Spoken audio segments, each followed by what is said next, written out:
at Horizon 7, and Paul Morrison, who's Managing Director of Proservartner. Welcome and thank you for joining us.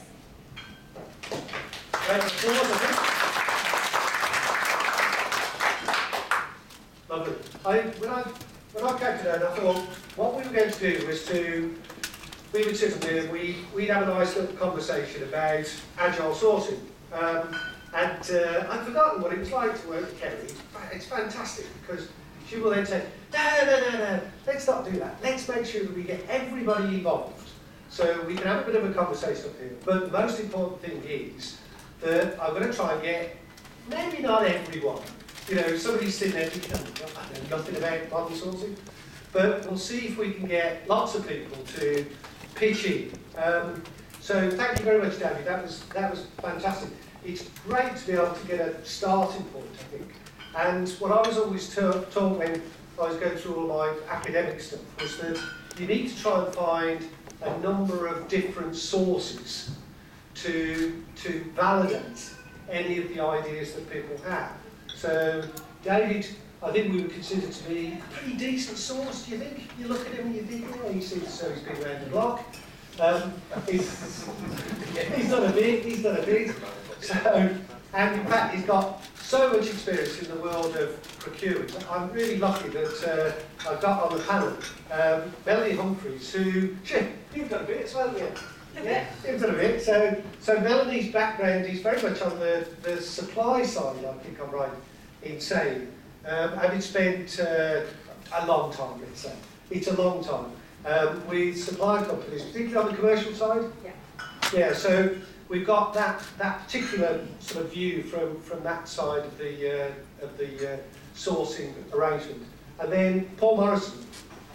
Paul has, I think, spent an awful lot of time in the advisory space, but also on the delivery side as well. So Melanie, perhaps you'd just like to just give us a very quick sort of introduction.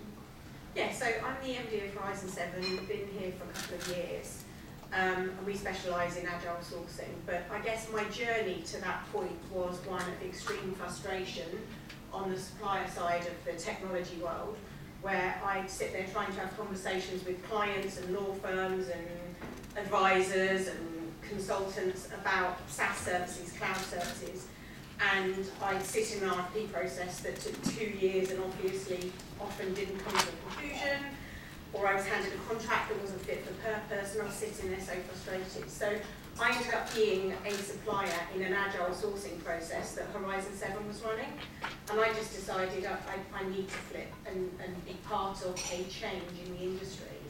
And so we work with buyer clients, but we also work with suppliers, and I feel like I have a bit of a unique position in that I truly understand what it feels like to be in the supplier community, being part of a modern sourcing process, and what that means, how we need to change and adapt our ways of selling and supplying to support an industry that's going through this change right now.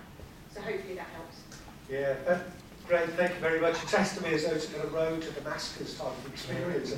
It's very long, and I was quite happy with my life. And then I saw the light, and the light was agile sourcing. So, wonderful story. Paul, how about you? What's your... Thanks, Bruce. Yeah, well, similar story, maybe not Damascus yet, but... you can wait, Paul. It'll come. It did start a while ago on the supply side with Accenture as an consultant today, actually, in IT services. I've been working with BPO advisory for about 20 years now or so, and that really is helping buyers to understand the opportunity from finance, HR, procurement, IT, outsourcing, and trying to understand the market and then trying to make it work. And a lot of the ones that have been made by David and Melanie really resonate. I think there's a lot of practical and emerging practices that are there that are making the whole experience better and more effective. And that's something that we do at my role at Proservartner. So we're finance advisors to finance leaders and GBS leaders on how to improve their performance through BPO automation and process improvement. That's me. Yeah, great. Thanks, Paul. so I just hide that. Okay. Any good? Okay, you feel more comfortable then? Thank you. So where I wanted to start really was, Melanie, perhaps to ask you, David, gone through his thoughts very broadly, what he sees as being this concept of modern sourcing. What's your take on that? Do you subscribe to David's view of what modern sourcing is, or would you develop it in some particular way? Of course I 100%. There's the money there. Thank you. No, I do subscribe to it. I do agree with it. I think there are bits of David's presentation that you can sort of shine a light on and super focus on. There's a couple of elements that perhaps are worth digging into a little bit more. So I think the contracting piece is really important. What often happens in the traditional process, as David alluded to, is the contract's left to the end. We believe, the contract is part of day one. So you need to understand how your supplier organisations in the process are going to contract with you, how they're going to behave in a negotiation. You need to understand how the price and the terms relate to each other. You need to understand how the solution, the price and the terms relate to each other. So I see it as a parallel stream happening at the same time that all of the sprints are feeding into each other in that sourcing process. So your contracting is informing your price and your solution and various other iterations. So I think the contracting is part of the offer. It requires a bit of work, a bit more work actually, through the process to build contract or redline contracts with a number of suppliers simultaneously. But what you're doing is you are getting a ringside view, so to speak, to how they are to engage with from a contracting standpoint, as well as all of the other things that you see in the process. So that would be the first thing I'd like to draw out.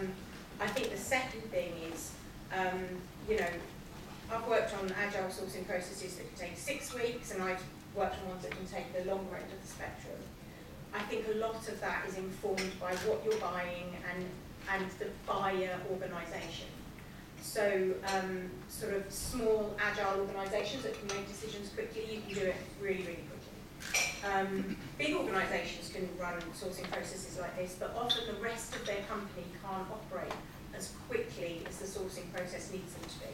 I've had a recent engagement where it took 3 weeks just to get NDAs in place with the 4 suppliers to go to workshops. You can't run a modern agile sourcing process if it takes 3 weeks just to get NDAs turned around. So we need to think about, are we ready? Can we adopt this? And that is the same question to the supplier community as the buyer community, because all parties need to be on this ship to go in the same direction, because if we're not, it won't work. The supplier community is super important to this working. So those are the couple of elements that I think I'd sort of dig into a little bit more. Great, thanks. I just noticed we've got a few lawyers in the room. There's a surprise. We're in Everest, Sutherland. Is there any lawyers in the room that would pick up on what Melanie was saying, that contracting is the bit that it comes at the start of this process? Megan's got a thought. Yeah, I want to come up and help you, Melanie. Thank you. That's something, and we'll touch on it later in one of our panels through the legal lens, but that's exactly what we've said again and again to some of our customers. Don't leave it to the end, because you've already established particular situations, you've already established particular rapport with your supplier. Look, you don't need us in the room. Sometimes you can be a little bit disruptive. No. But I think having that understanding that, ultimately this relationship, which is the most important thing, is going to be underpinned by this piece of paper. It's important to have that piece of paper up front and understand how it underpins going forward. Yeah, great. And you've got the competitive tension as well, let's be clear. There is competitive tension in that process, which drives minimising of red lines, maybe drives FAFO positions. So that just gets to the answer much quicker. You don't want to start a new relationship with a row over a contract because you've left the liability cap to discuss after you've down selected. It just doesn't work. No, absolutely. Paul, what's your thoughts in terms of how you might develop David's ideas around modern sourcing? And as you say, it's a really good foundation. I thought as we were preparing for the piece, modern sourcing in big capital letters loomed in front of me, and I thought, oh my God, it's a big ism, it's a big idea, but it's a pragmatic one and a mindset one. And I really like that, because when I work with my clients and other organisations in the market, I think the reality is that most sourcing is not that modern. Certainly in big go, in a process like finance, you've got that big chunky 6-month plus time frame, and very often it's just difficult to get it shorter. And we're approaching, I'm trying to arrange one now for a client. We've got the summer holidays coming up, we're trying to get the people together, and it's just, we need a bit of modern sourcing on top of it. But I think for me, a number of areas resonate, and I think we are seeing them. So things like that, the parallel activities, getting a good, clear heads of terms with the key commercials up and running and in parallel is absolutely a great and real bit of modern sourcing that we see more and more.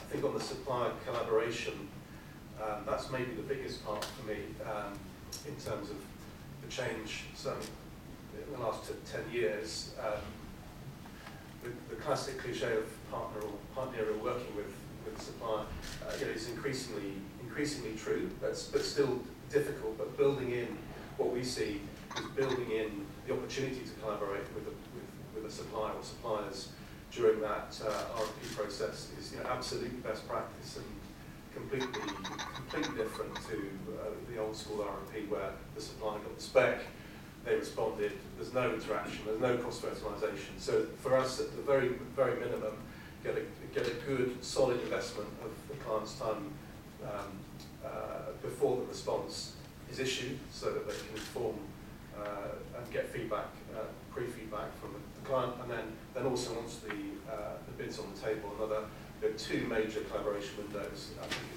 is best practice. And I think that softer mindset we see definitely prevailing.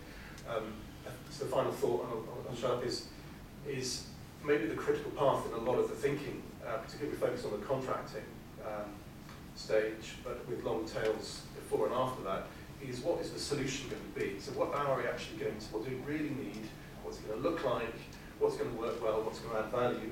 And I think that's the critical path through most of this for me. And I think there's a growing realization that how do you really unpick that? How do you finesse that solution when you've got arm's length relationships with multiple suppliers, people away on holiday? How do you do that? And I think the clients, the buyers that struggle the most are those that have the least mature understanding of what they've got. So they don't have a clear process taxonomy. They don't have a clear vision of where they're going. They don't have at least an outline idea about how procure tech or emerging technology is going to change their operations. Contrast that with a well-informed, mature buyer. Now that's a big gap to breach, but I think as a best practice I'd add to the list is making sure that roadmap is clear on the buyer side. And that's when you can start, or you need to start maybe years in advance of an RFP. So try and develop that roadmap as a way of informing and accelerating the solution. Yeah, great. Thanks, Paul. And don't worry about shutting up. One of the problems with a chairperson is usually to try and get people to talk, so you never want your panellists to really shut up. I can just interrupt. So let me just check to see whether, is everybody comfortable with all of that? Does anybody have a different take? Does anybody want to emphasise a particular aspect of modern sourcing that they think is particularly important? Or are we on the right lines? You see, I knew William Carson couldn't resist. I think the first thing is the idea that we need a new label at all. So I remember the NOA, we were arguing about not even using the word outsourcing and flipped sourcing. Then we had the wonderful Kate Filisek with vested sourcing, and now we've got modern sourcing. And there is a little bit of me saying, is anyone telling procurement? Or is anyone telling the CIPD? Because these could all be in a vacuum if we're not educating. And you and I had a conversation, Chris, just a few weeks ago about even the way procurement is educated now. This is we are probably in the choir because we believe in all of this. but there is a challenge for this to go deeper into the organisations and actually, you know, and I've been on the sides of very long scale procurements, sometimes for 2 years, sometimes shorter but much more deeper, and some of them are sector led, and some of them are even just where the procurement comes from, whether it's a third party procurement that's already been sourced to actually provide the service. So I think there's a whole ecosystem stuff going on, but I'm not sure, you know, it's like I used to say, is a procurement in the metaverse? Who knows? You know, Yeah, so yeah. these are challenges, I think. Yeah. You know, these are all right, absolute right ways forward, but it's a long road to climb. Yeah, great, thank you, William. Yes, sir. I think just in response to that, and coming from a professional procurement perspective, I think you meant CIPS, not CIPD. Oh, Okay. apologies. As a fellow, someone who's been teaching this for 30 years, I mean, procurement are at the forefront of this. Procurement, sorry. Procurement people, Yeah. professionals, full-time trained people. Yeah. I was involved in a SAP S4 procurement last year. It lasted 12 months instead of 3, purely on users and designers and bidders, not on the procurement side. So I think that sourcing and procurement people are fully aware. I would say that the barriers are not there. And we've been talking about model sourcing since when I was teaching in 1997. So Yeah, not respond procurement. back then. Yeah. Great, thank you for that. I mean, I think, you know, as an educationalist myself, it's always a challenge when you're trying to follow all of the developments that are going on in industries, to make sure that all of the material is bang up to date, is right there where it needs to be. Because material takes a long time to develop, a long time to publish, and there's these new things that come along. And I think it's important for the bigger organisations to try to make sure there are ways in which we can take the base knowledge and apply it in real situations, so that people do get a sense of what is really sort of new and important and current thinking. What the real challenges are, because it's great to read it on a page, but it's only when you start doing it that you realise actually that's where, you know, when the rubber hits the road. But really important point. David, you've heard some other developments of your views. What's your reflection on that? Well, obviously everyone is right, but no, I mean, I do think one of the reasons why I was really passionate about modern sourcing as a mindset is because, to go to the gentleman's point at the back, this isn't anything new, and also we're not trying to get people. If you go to a procurement team and say you've now got to learn a new way of doing things, I mean, not again. We did that with this, and we did that with that. I think it's about people thinking, okay, how can we continually improve? We don't have to do it the old way. There are new things we can learn from. And even getting to a level of collaboration with your providers might be something you've not done before, but take the risk and try it. So I think it's really important that for me it is that do the bits that you can control, and actually it's not about saying, right, we're going to go to every procurement team in the land and train them on modern sourcing, and analysts and advisors and consultants will make a fortune out of running all these training courses and programs. Yeah. But it's about just saying there are different things that you can do, look at sourcing in a different way, do what you can control the controllables, but push the boundaries. And I think I think we'll get there. And then procurement people are smart. Most procurement people are smart. Just checking, is that right? You're keeping up an eye on procurement. So they will find ways of doing things better and smarter if they're allowed to. And I think it's the encouragement as well of you don't have to do it. You don't have to do it in the way you've always done it. Yeah. You can actually try some things differently. Yeah, for sure. Yeah, great point.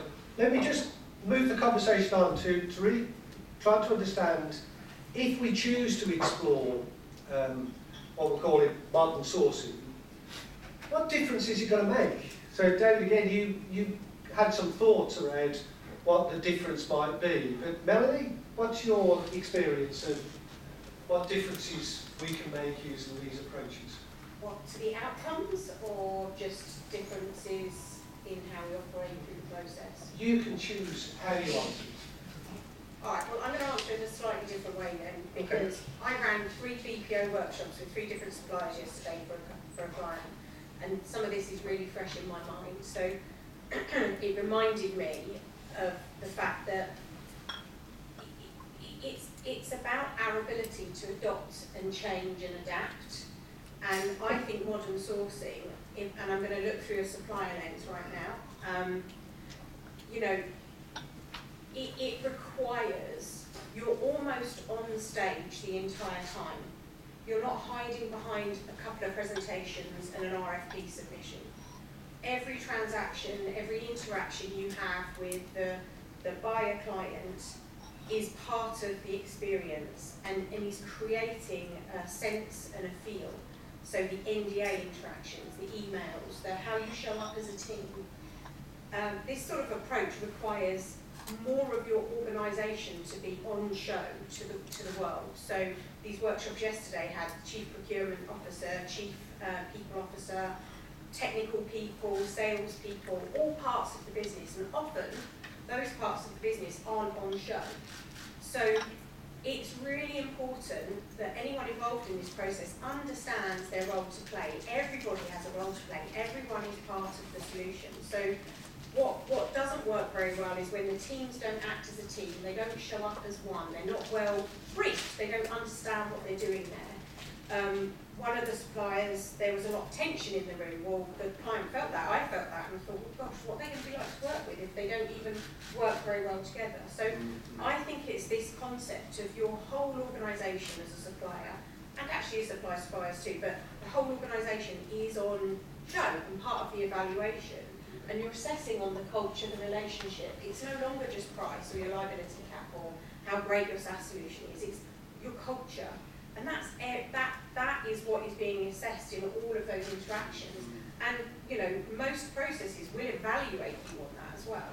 So I think that is something that I yesterday just brought it right back up to the top for me of how we all show up matters in these processes, because you're showing the clients, the buyers, how you're going to behave post-contract. And arguably you're on your best behaviour in the sales process, right? Let's just be honest. If you can't show up well in that process, what's it going to be like after post-contract signature or during delivery or when you have your first dispute? How's that going to work? So that would be my start on answering that question. Thank you. Paul, do you want to develop that a little further? Yeah, it's a key question about the value. So speaking as an advisor, the big debates about the long-term value of outsourcing and the impact, and I personally believe that it's a supremely effective option and lever for most organisations out there. I think what's the point?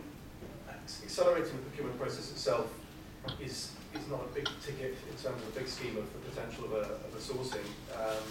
That's a nice to have and enables the organisation to procure more and work on more fronts. So I think that's a benefit. For me, it's all about the outcome. So what is the objective of the source? What are the outcomes that are sought? David, I think, was talking about earlier on about cost, being back at the top of the agenda. Again, so if you take that as the fundamental premise, if we're talking about an outsourcing that's going to take make a material impact in cost efficiency, then you want to have that as soon as possible. And many organisations out there have got complex, difficult operating environments, profit warnings, a lot of change. So getting that benefit quickly can make a real difference. Different to shared services or GBS, which might be a multi-year investment, which is good for many other reasons, but it's not big bang in the same way. So getting there quickly can be really important. I think the bigger value though is a modern, well-run procurement is going to have a significant impact on the level of benefit you're going to get, as opposed to maybe getting an incremental saving. A really well designed collaborative process has a massively different level of run rate, let's say, saving or efficiency saving or impact on revenue if it's sales, for example. So the outcome can change significantly, and we work with the rule of thumb that you can build in year-on-year efficiency as well. So each year the pricing may come down on average by 4%, used to be the benchmark. That's near an 8% year-on-year improvement you see in well-run procurement at the moment. So those are really big numbers, and you want to get there as soon as possible. And then finally, well-run, modern sourced activity is going to have a much better opportunity to be successful over the 5 years or whatever of the term. So we get asked to repair, remediate, outsourcing work that's just got lost, that's not creating value, that's broken, and that will rarely be where you've had a collaborative process to really get the best and find the right solution, the right chemistry, in a collaborative way at the start of the process. So all of those are big items for me. Yeah, great. Thank you, Paul. Danny, you were talking a lot about relationships and collaboration. So I guess you would echo all of those thoughts. Yeah, well, I think that's the important thing. I mean, at the end of the day, you can shorten the procurement process, and you shorten the procurement process. That is it. But definitely getting the savings, the benefit. The reason you're buying something is it's going to drive something within the business. But also, if you get the relationship right at the beginning, then actually transition, delivery, time to efficiency, competence, whatever, start delivering the business result is much easier. And so much time is spent in a sourcing or vendor management team trying to manage the ongoing relationship, that if you've got it wrong at the start, you're always fighting. We always used to say, if you pull the statement of work out, you've lost. I mean, you've lost the relationship if you have to pull the contract out. Yeah. So actually getting clarity up front, agreeing all those things, getting any of the ambiguities out, so you're not thinking, oh, I've got one over on them and I've hidden that and then we'll make them do it later on. So the relationships can be key, because you are stuck with these relationships, negative connotation of stuck, but you're stuck with these relationships for 3 to 5 years. You need to get it right at the beginning, and I think that's so important. Yeah, for sure. Let me just develop it a little bit further. I'm always interested to, when you come along to these things, and I think there's sometimes a presumption that we're talking about a particular type of organisation, maybe one of the really big organisations. So I'm working with something a lot smaller. Well, this is not really for me. But David, how would you characterise where modern sourcing is actually relevant? Is it a kind of, everyone, or is it big organisations, small? I think it's everyone, and the reason being is because, as I've said and repeating myself, but because it's a mindset thing, it doesn't matter whether you're spending 5 million or 100 million or 500 million. Yeah. Thinking about, okay, how do I improve this process? Is it through the type of people that I'm deploying, how I structure? Is it what I'm buying, how I'm buying it, how I'm working with the service providers? All those things are going to be important whether you're buying something for 100,000 or 100 million. Sure. So it can apply, because it isn't a big overblown process that we're trying to overlay on everything, saying you have to follow this and you have to build a team of 50 people to do this. It's a way of looking at how you do things and thinking about how you improve it. So that can work for anything. Yeah, for sure. Melanie, what's your thoughts? Is it for everyone? I agree, it's for everyone. The beauty of modern sourcing is you can tweak it to suit the situation. So in a regulated environment or public sector, you can still use elements of some of the things we're talking about. You don't have to be stuck to all of the traditional ways of doing things. Big organisations it works for, but equally, I did a 6-week agile sourcing engagement for a fintech firm a little while ago who just wanted a new tech resourcing partner. They had no procurement team. They knew the outcome they wanted, the board wanted, and we cracked on and did that for them. So we just flew in, did a piece of work, delivered the partner with the contract, and then left again. So I think it has a place everywhere. I think the important thing is begin with the end in mind, to quote Cody. Sure. Yeah. That was really bad in my mind. And win-win, to quote him again. Yeah, for sure. Paul? Just one add. I agree that these practices have got great reusability and applicability. I suppose the thing that strikes me is that the impact of modern sourcing techniques, it does vary depending on the context.